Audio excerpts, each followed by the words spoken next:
ஓம் குருவே நமக. ஓம் சுக்கர பகவானே நமக. ஓம் சுக்கர பகவானே நமக. ஓம் சுக்கர பகவானே நமக. அனைவருக்கும் வணக்கம். பாகம் 24 திருமண பொருத்தம் பார்க்குறதுக்காக ஒரு பெண் ஜாதகம் ஆண் ஜாதகம் நம்ம இங்கே போட்டிருக்கோம். எப்பொழுதே நம்ம போட்டிருக்க விதிப்படி ஆத்மா ஜீவா சரீரா பணியில் நம்ம பார்க்கலாம்.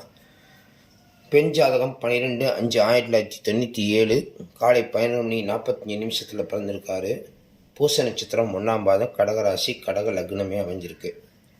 இது இடதுபுறம் இருப்பது பெண் ஜாதகம், வலதுபுறம் இருப்பது ஆண் ஜாதகம். 1/11/1992 மாலை 5:10 உத்திராடம் 3ஆம் பாதத்தில் பிறந்திருக்கார். ராசி பார்த்தீங்கன்னா மகர ராசி, மீன லக்னம்.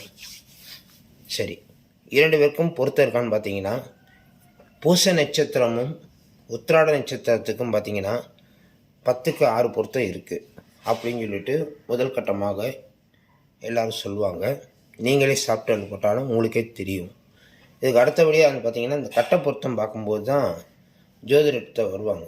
ஜோதிடர் வந்தோடனே என்ன செய்வார்னா, ஒரு ஜோதிடர் என்ன சொல்லுவார், லக்னத்துக்கு 7ஆம் இடத்தில் குரு நீச நிலையில் இருப்பதால் தாமதமான திருமணம் ஆகும் அப்படின்னு ஒருலாம் சொல்லிடுவாங்க.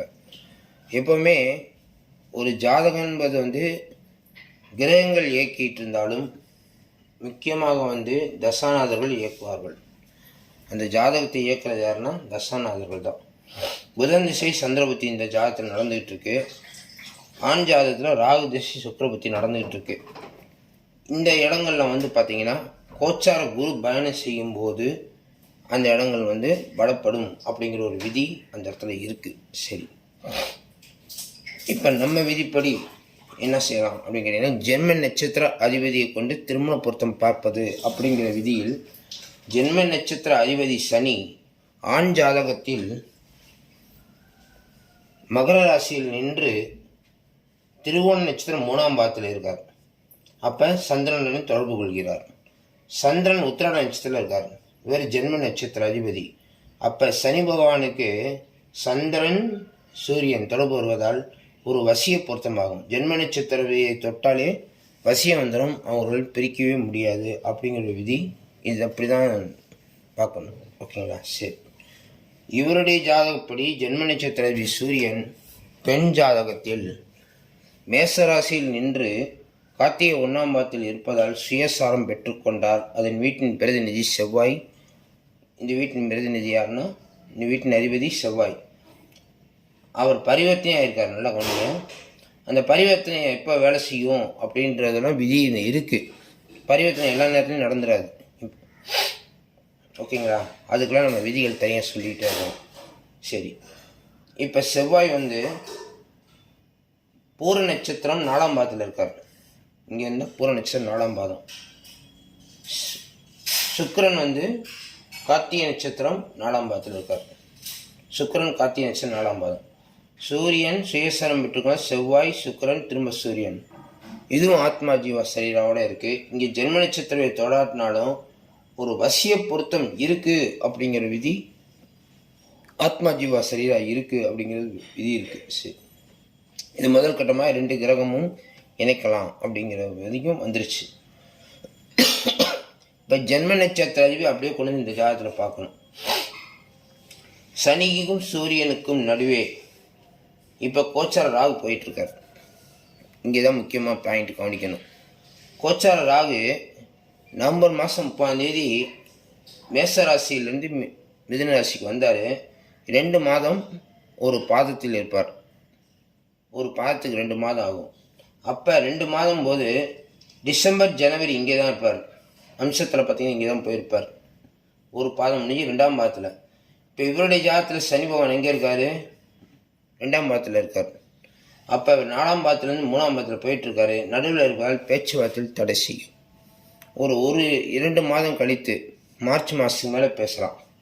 ஏன்னா டிசம்பர் ஜனவரி அடுத்து பிப்ரவரி மார்ச் அது வரைக்கும் இந்த இடங்களில் இந்த சூரியனுக்கும் சனிக்கு நடுவே ராகு இருப்பார்.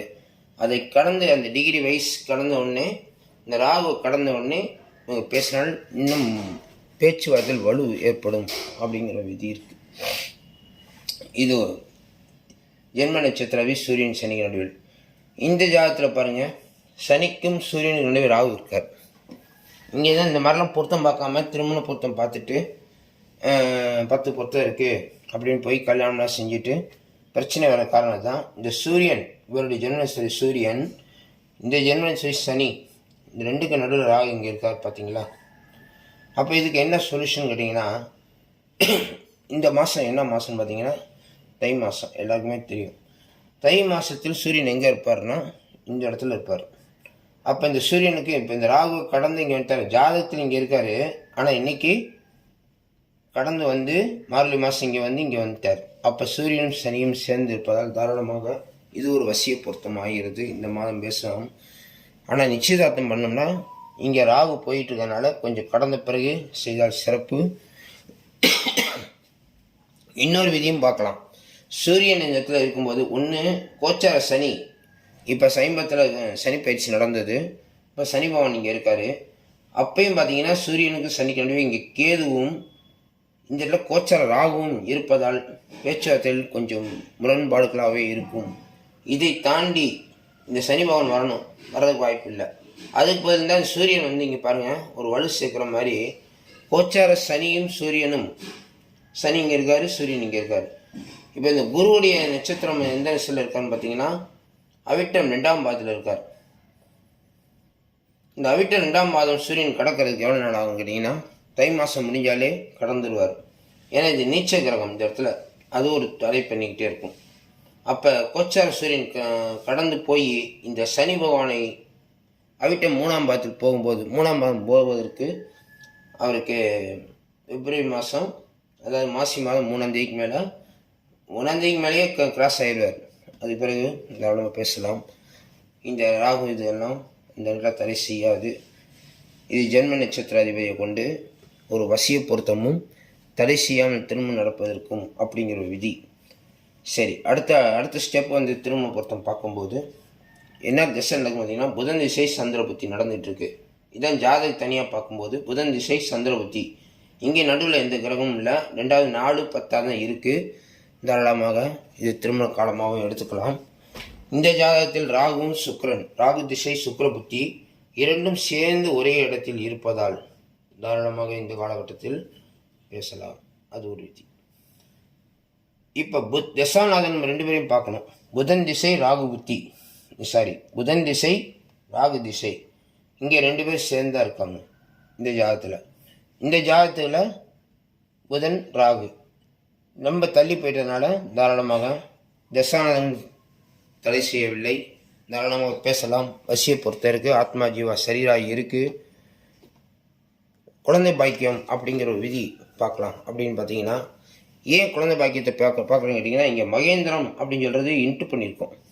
இந்த 10 மகேந்திரம் இல்லை அப்படின்றது இருக்கும். இந்த ஜாதகத்தில் பார்க்கலாம். பொதுவாக வந்து 2 விதி சொல்லுவாங்க ஜாதகத்தில்.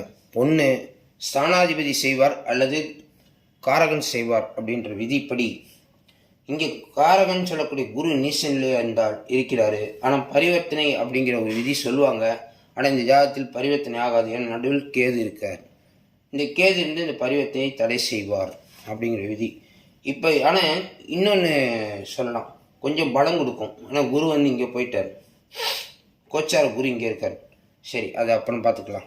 இப்போ வந்து குழந்தை பாக்கியத்துக்கு பார்த்தீங்கன்னா மகேந்திர பொருத்தம் இல்லை அப்படிங்கிறதுனால இந்த லக்னத்துக்கு 5ஆம் வீட்டு செவ்வாய் தன் வீட்டுக்கு 9இல் பாக்கியஸ்தானம், அதாவது 2ஆம் இடம் குடும்பஸ்தானன்றதுனால கண்டிப்பாக குழந்தை பாக்கியம் உண்டு. குரு கொடுக்காவிட்டாலும் ஸ்தானாதிபதி ஜாதகருக்கு அந்த பலன் இருக்குது அப்படிங்கிறதுனால கண்டிப்பாக குழந்தை பாக்கியம் இருக்குது. அந்த ஜாதகத்திலையும் பார்த்தீங்கன்னா லக்னத்துக்கு 5ஆம் வீட்டு சந்திரன் தன் வீட்டுக்கு 7இல் நின்று 11 நின்று ஆட்சி பெற்ற சனியுடன் தன் வீட்டுக்கு, அதாவது லக்னத்துக்கு 5ஆம் வீட்டு சந்திரன் தன் வீட்டுக்கு 7ஆம் இடத்தில் நின்று, இந்த வீடு வந்து சனி. அப்போ அந்த சனியுடன் கூடியதால் குழந்தை பாக்கியம் உண்டு அப்படிங்கிறது அது ஒரு அடிச்சு உறுதியாக சொல்லுது.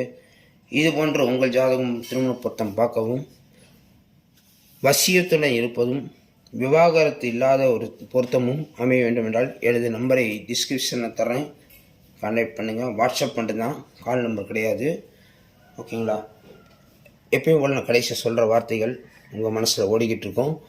Please subscribe, like, share. ஒரு குடும்பத்தை வாழ வைத்த புண்ணியம் உங்களுக்கு சேரும். இது இன்னொருத்தருக்கு சேர்ப்பதன் மூலமா அந்த குடும்பம் நன்றாக இருந்தால் உங்களுக்கு புண்ணியம் சேரும் என்று கூறிக்கொண்டு அடுத்த பதிவில் சந்திப்போம். பாண்டிச்சேரி ஜோதிடர் முருகன். நன்றி, வணக்கம்.